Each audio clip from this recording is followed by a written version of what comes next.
हम प्रत्येक घटना के संदर्भ में मार्केट में एक प्रकार की ट्रेंडिंग न्यूज देखते हैं।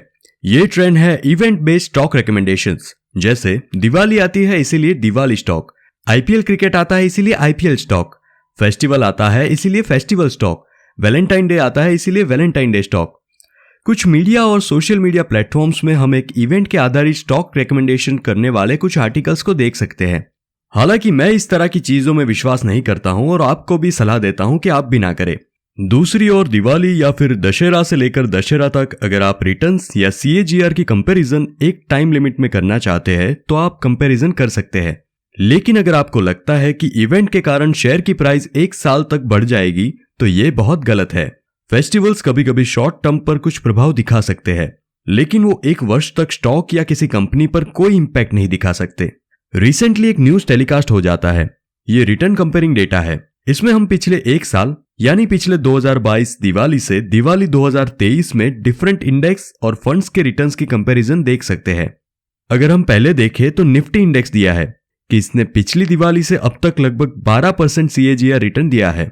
निफ्टी इंडेक्स फंड्स ने भी लगभग इतना ही रिटर्न दिया है।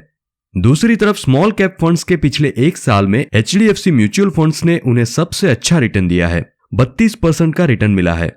तब कॉन फंड्स ने बेहतर 30% का रिटर्न दिया था, जबकि कुछ दूसरी कंपनीज ने इसका अनुकरण किया था। इसी तरह अलग अलग सेगमेंट्स के अलग अलग म्यूचुअल फंड्स का रिटर्न यहां पाया जा सकता है। फेमस फंड्स के बाद दूसरी कंपनी ने भी एवरेज रिटर्न दिखाया है। खैर, पिछली दिवाली से ये दिवाली तक हमने चेक किया है कि हमारा पोर्टफोलियो रिटर्न कैसा चल रहा है। अगर चेक किया जाए तो हमारे कस्टमर्स ने पिछले साल 2022 से दिवाली 2023 तक 50 to 60% से ज्यादा सीएजीआर या फिर एक्सआईआरआर रिटर्न लिया है। हमारे पोर्टफोलियो के परफॉर्मेंस ने म्यूचुअल फंड और पीएमएस फंड के रिटर्न की कंपैरिजन में ज्यादा रिटर्न दिया है।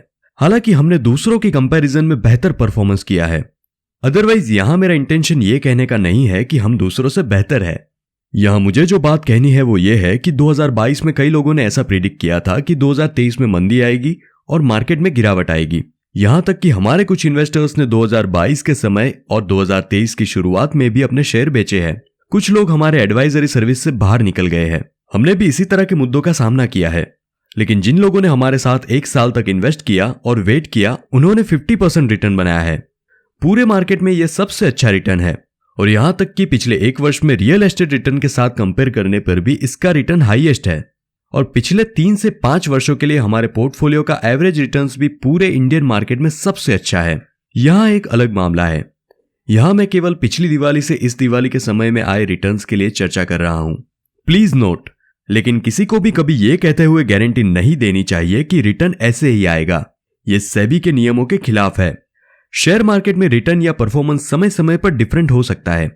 इसीलिए मुझे यहां पर यह बात उठानी है कि मीडिया, सोशल मीडिया और यूट्यूबर या फिर ऐसा कोई व्यक्ति जो कुछ शेयर करता है, यदि आपको दिवाली की रिकमेंडेशंस या फिर इवेंट के नाम पर स्टॉक की रिकमेंडेशंस मिल रही है तो उन पर कभी भी भरोसा ना करें और ऐसे शेयर में इन्वेस्ट भी ना करें। पोर्टफोलियो के अनुसार इन्वेस्ट कर सकते हैं, लेकिन सोशल मीडिया पर प्राप्त रिकमेंडेशंस के आधार पर इन्वेस्ट ना करें। दूसरी बात यह है कि अगर आप अपने एडवाइजर्स के अंडर या फिर अपने पीएमएस या म्यूचुअल फंड्स में इन्वेस्ट करते हैं तो किसी भी समय विश्वास जारी रखें।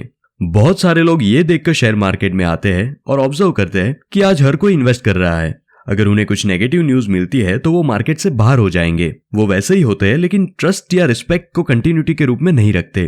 केवल जब आप ट्रस्ट को लंबे समय तक बनाए रखने में सक्षम होंगे तो आप इसी तरह के एक्स्ट्रा ऑर्डिनरी और भी रिटर्न्स देखेंगे, जैसे कि हमने बनाया है। इसके अलावा आप चाहे कितनी भी किताब पढ़ ले, कितने लर्निंग वीडियोस देख ले या फिर कितने भी एक्सपेरिमेंट्स कर ले, आप ऐसा रिटर्न नहीं ले सकते। दूसरी ओर कई लोग ट्रेडिंग के नाम पर ऑप्शन ट्रेडिंग के साथ कई तरह की स्ट्रेटेजीज को लागू करते हैं। जहां तक कि मुझे पता है, बिना किसी जोखिम के पर ईयर मैक्सिमम 20 से 30% रिटर्न कमा सकते हैं। लेकिन फैक्ट यह है कि 90% ट्रेडर्स और ऑप्शन ट्रेडर्स लूजर्स है। सेबी की 2022 की रिपोर्ट में यह कहा गया है। इसीलिए मुझे लगता है कि ट्रेडिंग करने की कंपैरिजन में लॉन्ग टर्म के लिए इन्वेस्ट करना बेहतर है। लॉन्ग टर्म के इन्वेस्टमेंट में सक्सेस रेट बहुत ज्यादा है। क्या आप एक इन्वेस्टमेंट या डिसीजन नहीं ले सकते जहां अधिक सक्सेस की संभावना है? इसीलिए सही पोर्टफोलियो और सबसे अच्छे विचार के साथ इन्वेस्ट करें, और ये फैक्ट है। एक और इंपॉर्टेंट बात यह है कि ट्रेडिंग में आपको ज्यादातर समय कंप्यूटर या मोबाइल स्क्रीन को देखना होगा और न्यूज और ट्रेंड्स को अपडेट रखना होगा। लेकिन अगर आप लॉन्ग टर्म के इन्वेस्टमेंट या पोजिशनल ट्रेडिंग करते हैं तो आपको इतने समय की आवश्यकता नहीं है। At the end of the day we all need peace of mind. मन की शांति हमारे लिए बहुत ही जरूरी है। शुरुआत में ज्यादातर लोग ट्रेडिंग में अच्छा करते हैं, ये मानते हुए कि ये कुछ बड़ी नौकरी की तरह है, लेकिन एक बार अगर नुकसान होता है या फिर इंपॉर्टेंट काम होते हैं तो वो अब ट्रेड नहीं कर सकते। तो अब बात करते हैं फाइनल कंक्लूजन की। अगर आप शेयर मार्केट में अच्छा रिटर्न्स चाहते हैं तो सिर्फ लॉन्ग टर्म का इन्वेस्टमेंट ही करें।